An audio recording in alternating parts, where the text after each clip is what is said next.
Précédemment, dans Le Président, la journaliste et rien. Qui êtes-vous, vous, là? Je suis le soldat inconnu. Mais je vous assure, il n'y a personne. Le signe ultime de ma puissance, c'est que j'ai pas l'habitude de taper une femme qui est pas à moi.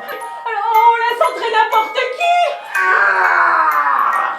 Entre ici, blanc bonnet, avec ton banal cortège de défaites.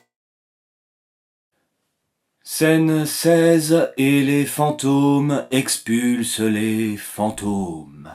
Vous êtes mignon, vous.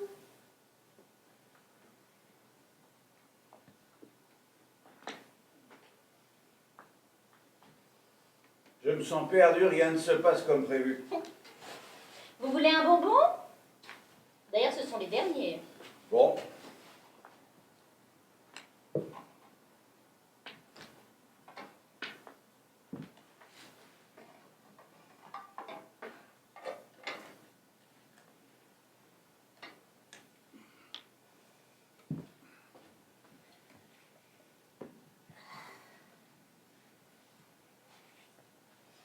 Vous deviez faire quoi? Les soldats inconnus, je vous dis. Vous êtes vraiment le soldat inconnu, vous? Je crois bien, oui. C'est terrible. Je devais simplement monter sur la table, prendre une posture héroïque, faire 2 ou 3 moulinets bien sentis et m'immobiliser pour l'immortalité, et tout ça en silence.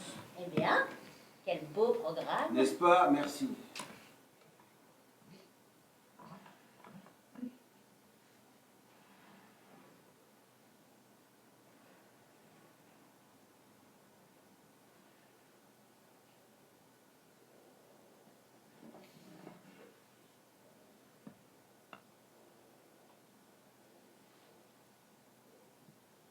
Vous êtes expert dans le maniement du sabre? Pas du tout, non. J'étais là, c'est tout, ça s'est trouvé comme ça. Comment ça?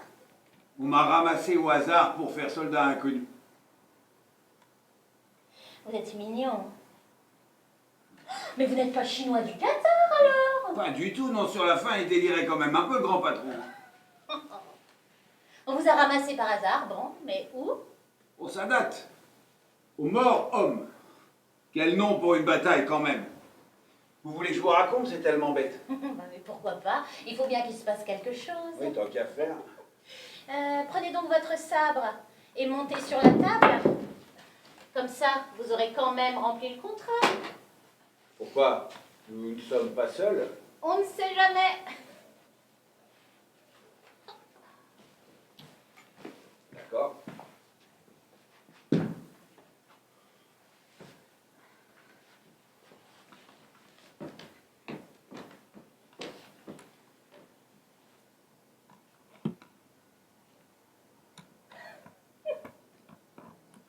Je suis toute oui. C'était le 29 juin 1917 et on montait au mort homme. J'avais 17 ans. Je sortais déjà de 6 ans d'usine. J'étais là depuis 3 semaines et déjà sergente en s'affauchait partout les gars. Alors faites donc 2-3 moulinets avec votre sabre pendant que vous parlez, là que je vois ça. Ah ouais. Ah oui. Et donc, je suivais le capitaine Charles-Marie Trissotin de Montalent. Un type au poil qui se vantait bien d'avoir séduit sa femme avec des verres de mirliton et qui n'avait pas encore vu le fils qu'elle lui avait donné. Par ailleurs, c'était un monarchiste zélé. Mort en héros de la République, tombé au champ d'honneur car en fait, il est tombé juste devant moi ce matin. Vraiment, des moulinets. Encore des moulinets. Oh là.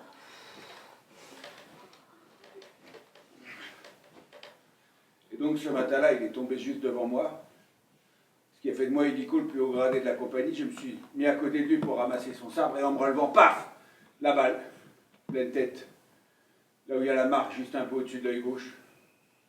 Et donc, paf, au tapis le bonhomme, et après, je ne sais plus, c'est devenu tout à fait autre chose. Même que je ne sais pas, en fin de compte, si on l'a pris, le mort homme, ce matin-là. Encore. Encore. Je suis mort à la guerre. J'ai de 17 ans. 3 mois après mon père et 6 avant mon frère.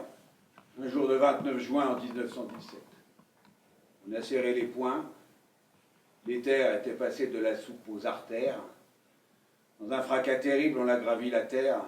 Les tympans en charpie et sourds à ce bordel à désaxer le temps. C'était plus trop nouvelle. d'avancer en machine au feu d'autres machines, de courir en bon con s'abriter aux ravines. Encore, et puis des moulinets.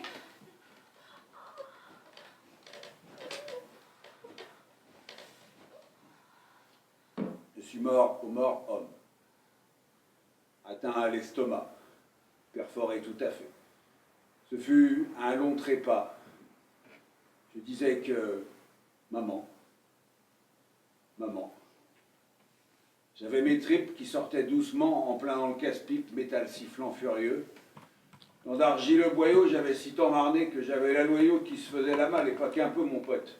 L'organe en chier de sang partait tout en compote et ne rentrerait plus. Ce n'était que douleur, et je ne sentais rien. Anesthésié de peur, déterre encore un peu. Je regardais mon ventre. Je ne sais pas les noms de ceux qui passaient entre mes doigts, mais ça gluait. La mort sortait de moi, et c'était moi, oui, moi, mourant entre mes doigts, lentement exhalé. Je fus André Comment.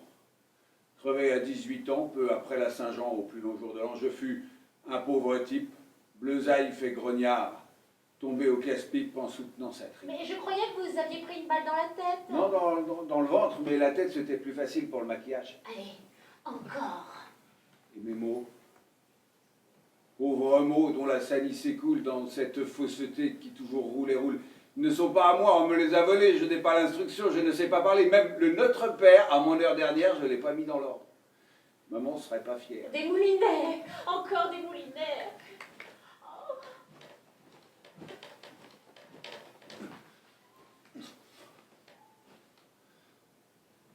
Et me voilà jeté là, à la croisée des mondes.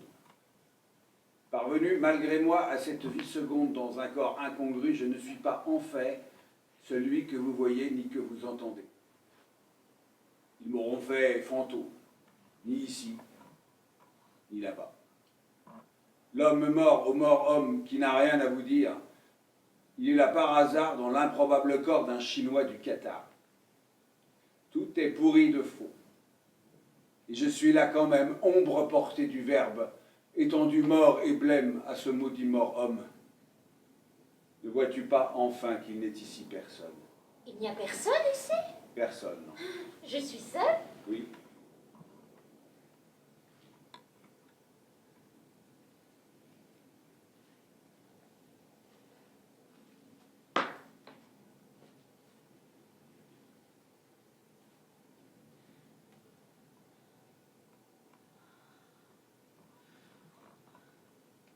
Vous n'êtes pas là?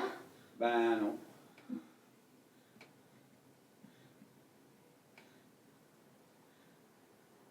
Je pense à une chose là. Quoi? Vous savez depuis combien de temps je n'ai pas eu d'homme? Ben non. Des siècles. Mais lui là, non. Ah, le souverain, non, pas tellement. Un pur esprit. Ah, ça existe vraiment ça. Ah oui, surtout sur la fin, qui fut longue. Ah, moi qui croyais que les puissants... Il ne l'était plus, du tout. Hein, on en apprend de belles. Ne me dites pas que vous ne comprenez pas. Ah, mais... C'est que je suis mort, Et moi. alors? Tu es mort, le souverain est mort, si ça se trouve, je suis morte aussi. C'est ça l'égalité, non? Peut-être, peut-être pas. Toi, tu ne sais pas ce que c'est qu'une femme qui veut. Non, mais attendez, c'est pas du tout dans mon contrat. Son contrat, il me parle de son contrat. Mais je suis un symbole. Et alors? Regarde l'autre sous la table, il meurt bien, les symboles. Mais lâchez-moi, enfin, vous me griffez, là. Non! Emploi précaire, rôle muet, sale chinois des catins! Lâchez-moi, enfin, Non! c'est... Non! C'est... Ah!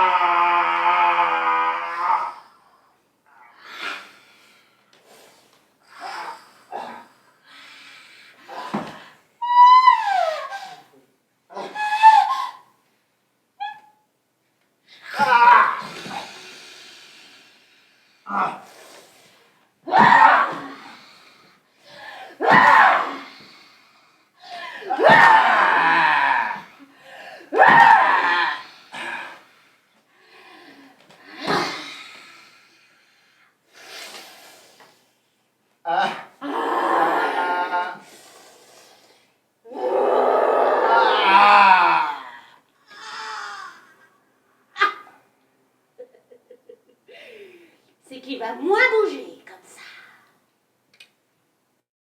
Scène 17. Bref épilogue à la fin duquel tout aura été consommé.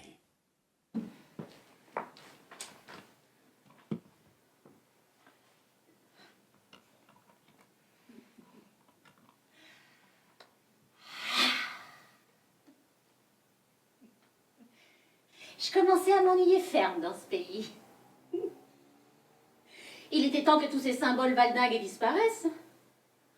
Rome n'est plus dans Rome, elle est toute où je vais. Et où je vais, c'est la Chine du Qatar. C'est notre Eldorado.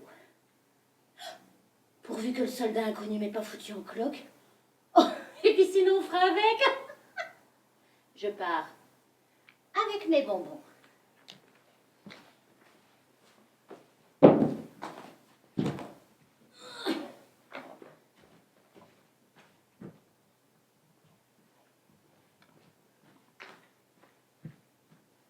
Alors quoi? Vous croyez vraiment qu'ils sont morts?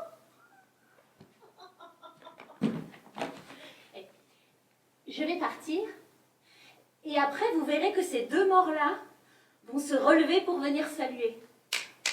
Et que je serai encore avec eux pour le faire. Et donc, on n'a qu'à dire que la comédie finit bien.